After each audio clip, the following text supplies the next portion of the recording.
Alright gang, how's it going? Welcome back to the channel and welcome back to our continued coverage of initial reaction coverage of the Tera Leak 2.0. So much Pokemon game detail coming out in this huge leak, and as you can see right here guys, by the way, before we get into this, spoiler warning, massive spoiler warning. There's so many spoilers that we're going to be talking about in this video. If you don't want to know about the Tera Leak, if you don't want to know about the next 5 years of the Pokemon franchise, all of the games they've got planned, click away, don't watch this video, but it's going to be pretty hard to avoid. Anyway guys, here we go straight into it. This is the summary of upcoming Pokemon games that has been leaked today and all of their planned timings. This may change, of course, things do change.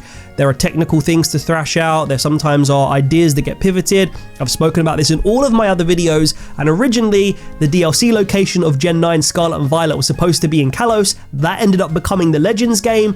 The Legends game before that was supposed to be Legends Johto. That got scrapped. That got made into Kitakami, and right here, this codename Seed game, they're building a much bigger Japanese game out, so things chop and change. This seems to be the latest, and it makes a lot of sense what's going on here.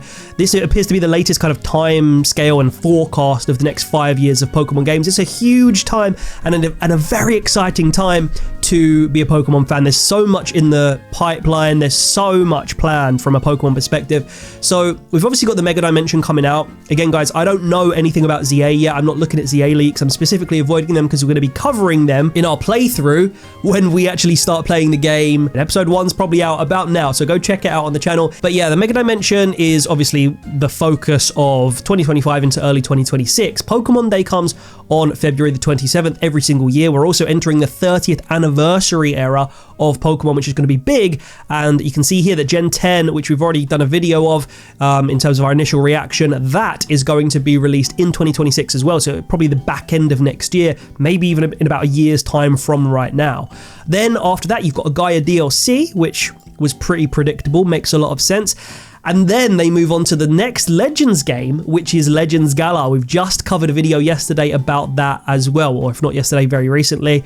And finally, that's the third game, if you don't include DLCs as entire games. Then, guys, this is what we're focusing on today. We have Codename Seed, which is an online multiplayer, multi-region game in the pipeline for circa 2028 to 2029. Now, we don't know if this is going to be initially one region, two regions, and the game's going to be gradually built and, expansions are made available of different regions to download. That would make a lot of sense in terms of both economically for the Pokemon Company and just, I guess, to keep hype for it. So it seems that they're confident that in 2028, 2029, they're going to have such a good engine that people like, that just is Pokemon, that they're going to be able to create and build 4 to 5 regions. I say 4 to 5 because Kitakami is a region, but it's a pretty small region, in one single game. And even so, right, this would still leave other areas of Japan that they could visit in the future, because this wouldn't cover the entire Japanese map. Yes, in this game, you're supposed to be able to go from the south of Japan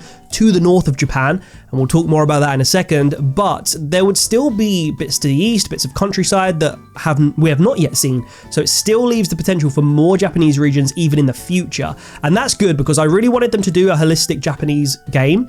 I think I'm desperate for that personally, but also I don't want them to rule out doing even more Japanese games in the future. They could still do that. I mean, there's something like 10,000 islands. I'm just pulling that number out of my head, but there's thousands of islands certainly around Japan, so they've still got so much potential there. However, we at least get the 5 that we currently know, right? So let's have a look at some of these MMO leak screenshots and details that are coming out through Centro Leaks today. So this is called Project Seed, as we discussed. And the general overview of these next 5 years for Pokemon seem to be very much leading towards this MMO element, both in Gen 10 and of course more directly in this massive region game. So here's the official tweet, okay? And it said, Centro said just 9 hours ago, Game Freak is developing a multi-region Pokemon remake. The objective is for the protagonist to be able to walk from Sinnoh to Hoenn, and it will also include Kitakami, which is cool. I love the fact that they've done that.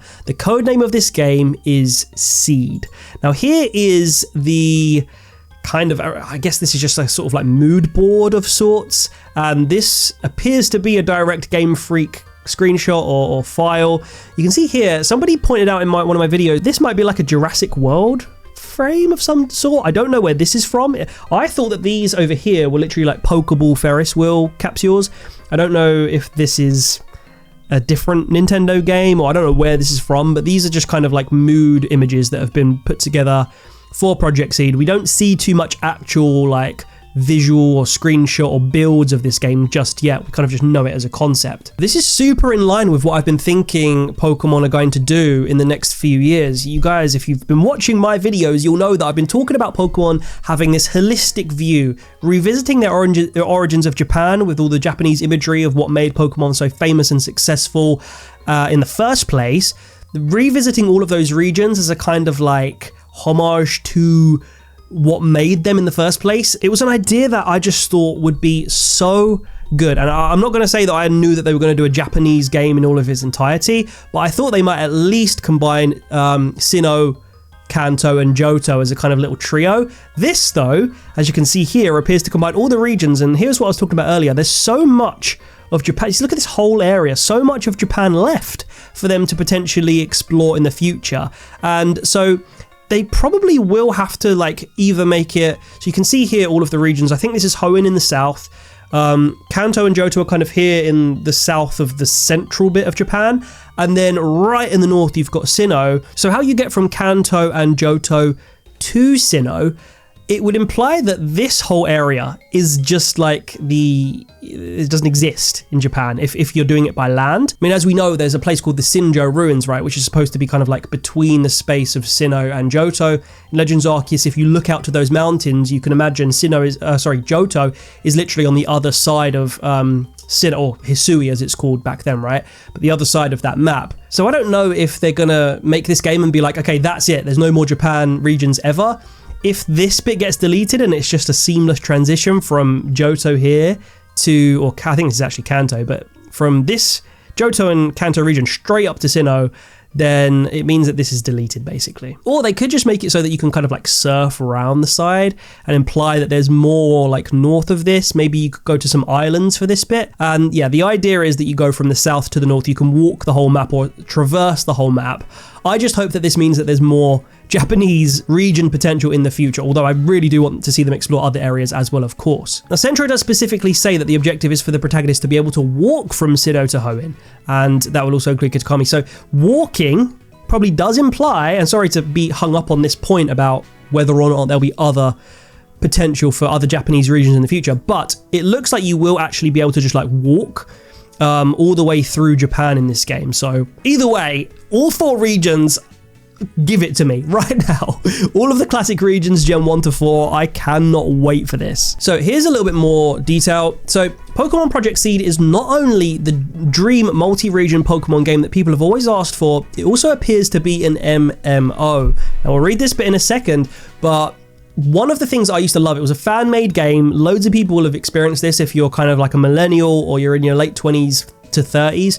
Pokemon Crater. It was a game where it was an MMO. It was a sprite-based MMO. You would move, you would encounter different Pokemon on different tiles, but it would also show you thousands and thousands of players playing the game live, and you could battle different trainers, you could battle your friends, and you could level up your team like a classic Pokemon game by doing that. And it was really, really, really fun. Over time, you know, that died out a little bit. The sprites started to evolve and people started to buy the actual Pokemon games like Diamond and Pearl and Black and White, and it kind of just fell out of existence. They obviously didn't have the budget to keep updating it and making it new and interesting like actual Pokemon and actual Game Freak would.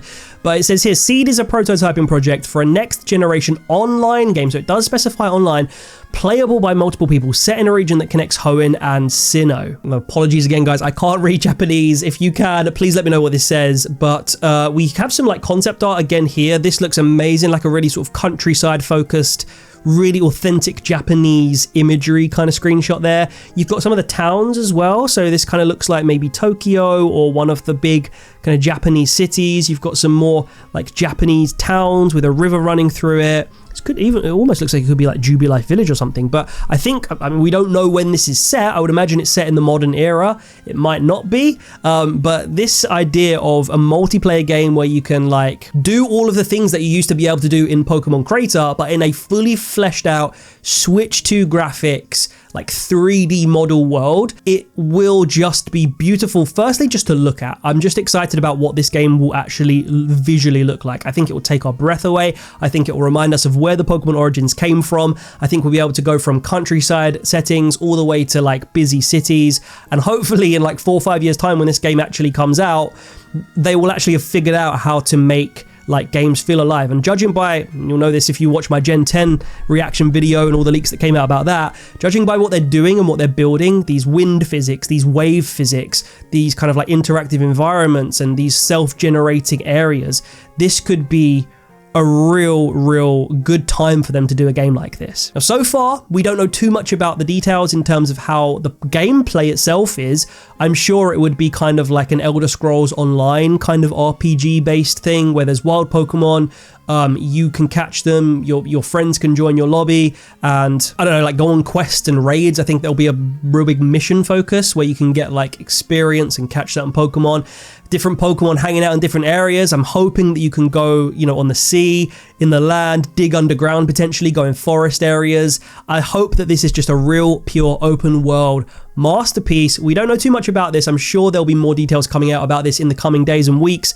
As with all of this stuff from the Tera leak, guys, crazy leak that happened today, and hope you guys have been enjoying the details that are emerging. As of when this video comes out, it probably will come out about 2 days after this Tera leak has initially started. So I'm sure by the time this video goes out, there'll be more stuff to talk about. We'll take all of that context into our future like videos, future premium videos. If there's any major news, we will cover it here on the Galarian Gold channel, guys. So make sure you hit the subscribe button. We've got the Legends EA playthrough happening right now. So hit the subscribe button, go check that series out. And I'm hoping that I'm enjoying the game right now. That's what I'm really hoping. I'm hoping I'm having a good time, enjoying the game and having a lot of fun with this new battle engine. This is 4 or 5 years down the line, so God knows what this game's going to look like.